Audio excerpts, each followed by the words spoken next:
நான் இப்போ சொன்னதுக்கு பிறகு இந்த பாட்டை நீங்கள் கேட்கிற பொழுது உங்களுக்கு இந்த பாட்டு வேறொரு அர்த்தத்தை, வேறொரு விதமான உணர்வை உங்களுக்கு கொடுக்கும். அந்த பாட்டு என்னன்னா, சுஜாதா அப்படின்னு ஒரு திரைப்படம். அந்த படத்து பேர் வந்து சுஜாதா. இசை வந்து MS விஸ்வநாதன் அவர்கள், பாடல் எழுதினது வந்து கண்ணதாசன். அந்த படத்தினுடைய இயக்குனர் வந்து மோகன். அந்த படமே நீங்கள் பார்க்க வேண்டிய ஒரு படம் தான், முக்கியமான படம். பத்மராஜனுடைய கதை அது. அந்த கதைக்கு இருக்கிற பின்னணி நிலையில் அதெல்லாம் நம்ம போக வேணாம். அதை நீங்கள் போய் படம் பார்த்த பிறகு உங்களுக்கு தெரியும். அதில் நீ வருவாய் என நான் இருந்தேன், ஏன் மறந்தாய் என நான் அறியேன் அப்படின்னு ஒரு பாட்டு இருக்கு. நீ வருவாய், எல்லாருமே நல்லா பாடுறீங்க, அதனால வந்து உங்களுக்கு அந்த பாட்டை பற்றி சொல்ல வேண்டியது.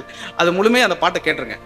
அந்த பாட்டை எப்போ கேட்டாலும் அந்த பாட்டை நான் யார் பாடியிருந்ததாக நினைத்து கொண்டிருந்தேன் என்றால், வாணி ஜெயராம் அவர்கள் பாடியதாக நினைத்து கொண்டிருந்தேன். ஏன் வாணி ஜெயராம் அம்மா எனக்கு தனிப்பட்ட முறையில் பிடிக்கனாக்கா, அவங்களோட எல்லா பாட்டும் என்னோட பிளேலிஸ்ட்டில் இருக்கும். இந்த பாட்டு கிடையாது, ஆனால் இந்த பாட்டு அவங்க தான் பாடியிருப்பாங்க நானாக நினச்சிட்டு இருந்தேன்.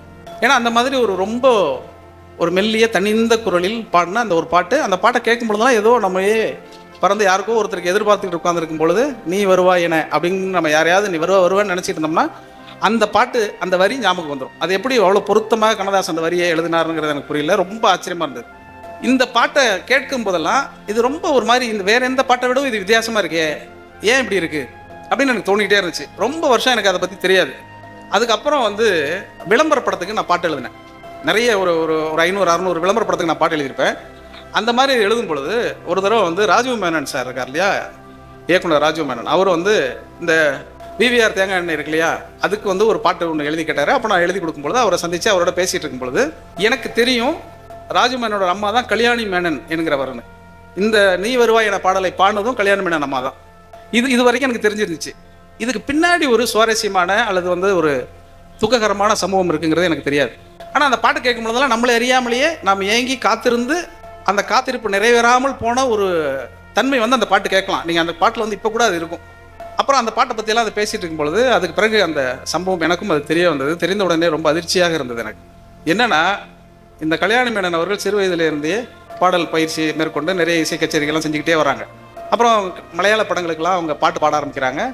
தமிழில் அவர்கள் பாட்டு பாட வேண்டும் என்பதற்காக அவருடைய கணவர் வந்து அறுபாடுபட்டு எல்லா இசையமைப்பாளர்களிடையும் இவருடைய குரலை அனுப்பி, என்னுடைய மனைவி மிக சிறப்பாக பாடுவாங்க அப்படின்னு வாய்ப்பு கேட்குறார். அப்படி ஒவ்வொருத்தருக்கையாக கேட்டுக்கொண்டே இருக்கிறார். எல்லோரும் தருவதாக சொல்கிறார்கள். அவர் வந்து டெல்லியில் ஒரு நேவியில் ஒரு அதிகாரியாக அவர் பணியாற்றுறார். கப்பல் படையில் அதிகாரியாக அவர் பயன்படுறார். டெல்லியில் இருக்கார் அவர். இப்போ இந்த பாட்டு பாடுவதற்கு MS விஸ்வநாதன் ஒரு அழைப்பு கொடுக்கும் பொழுது இவர் என்ன சொல்கிறாரு, நீ சினிமாவில் பாடணுங்கிறதுக்காக நான் ரொம்ப ஆசைப்பட்டு ரொம்ப வருஷமாக போராடிக்கிட்டே இருந்தோம், இப்போ உனக்கு அந்த வாய்ப்பு கணியுது, அதனால் நீ பாடும் பொழுது நான் அங்கே வந்து இருக்கிறேன், அதனால் என்னைக்கு பாடுறதுங்கிற டேட்லாம் தெரிஞ்ச பிறகு நம்ம சந்திப்போம்னு சொல்கிறாரு. மனைவி இங்கே இருந்து பாடுறது கிளம்புறாங்க. அவர் டெல்லியிலேருந்து ஃப்ளைட்டு பிடிச்சி இங்கே வரணும். இவங்க வந்த பிறகு இவங்க பாடணும். பாட்டோட பல்லவி என்னன்னா, நீ வருவாய் என நான் இருந்தேன், ஏன் மறந்தாய் என நான் அறியேன். அவர் அங்கேருந்து டெல்லியிலேருந்து தமிழ்நாட்டுக்கு கிளம்பி வருவது, அங்கேருந்து போய் ஒரு ஃப்ளைட்டை பிடிக்கணும், இவங்க பாடணும், அவர் வந்தால் தான் பாடுவேன்னு இவங்க சொல்கிறாங்க. ரெக்கார்டிங் டைம் ஆகிட்டே இருக்குது.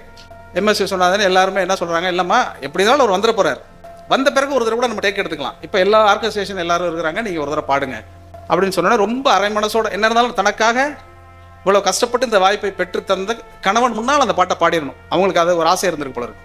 அப்புறம் வேறு வழியே இல்லாமல் அதை ரெக்கார்ட் பண்ணுறாங்க. கொஞ்சம் நேரம் கழித்து ஒரு 2 மணி நேரம் பாடி முடித்ததுக்கு வெளியில் வரும் பொழுது ஒரு செய்தி சொல்கிறார்கள், அவர்கள் விமான நிலையத்தை நோக்கி வருகிற பொழுது விபத்தில் அவருடைய கணவர் மரணம் அடைந்து விட்டார் அப்படின்னு. இப்போது நீ வருவாய் என நான் இருந்தேன், ஏன் மறந்தாய் என நான் அறியேங்கிற அந்த ஒரு பாட்டை நாமெல்லாம் கேட்குறது ஒரு தன்மை. குறிப்பிட்ட அந்த அம்மா எப்போ அந்த பாட்டை கேட்டாலும் அவங்க மன உணர்வு என்னவாக இருக்கும் நீங்கள் யோசிச்சு பாருங்கள். அந்த உணர்வுலேருந்து இந்த பாட்டை நான் திருப்பி பார்க்கும்போது அதில் இருக்கிற ஒவ்வொரு வரியுமே பதட்டத்துக்குரிய வரியாக மாறிடுது. ஒரு கருத்தோ ஒரு செய்தியோ ஒரு சம்பவமோ எந்த சூழலில் இருந்து அது பெறப்பட்டிருக்கிறதுங்கிறத தெரிஞ்சுக்கிட்டோம்னா நமக்கு கூட ஆச்சரியமாக இருக்கும். சினிமா பாடல்களுக்கு என்ன ரொம்ப முக்கியமான விஷயம்னா, இந்த காலத்தை கடந்து விடக்கூடிய தன்மை இருக்கிறது. அந்த இடத்துலையே அது நின்றோம்.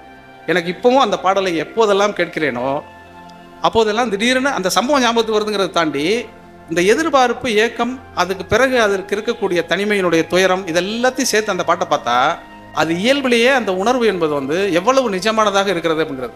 காலத்துக்கு காலம் உண்மை மாறுபடும், உணர்ச்சி மாறாது இல்லையா. உணர்ச்சி வந்து ஒன்றாகவே இருக்குங்கிறது தான் அந்த பாட்டில் வந்து நம்ம தெரிஞ்சுக்கிறது. அந்த பாட்டு ஒன்று கேட்டேன்னா அதுக்கு பிறகு அந்த செய்தி தம்பத்துக்கு தெரிஞ்சதுக்கு பிறகு இந்த பாட்டு எப்போ வந்தாலும் உடனே அந்த பாட்டை தள்ளிவிட தோணுதே தவிர கேட்க தோணவில்லை.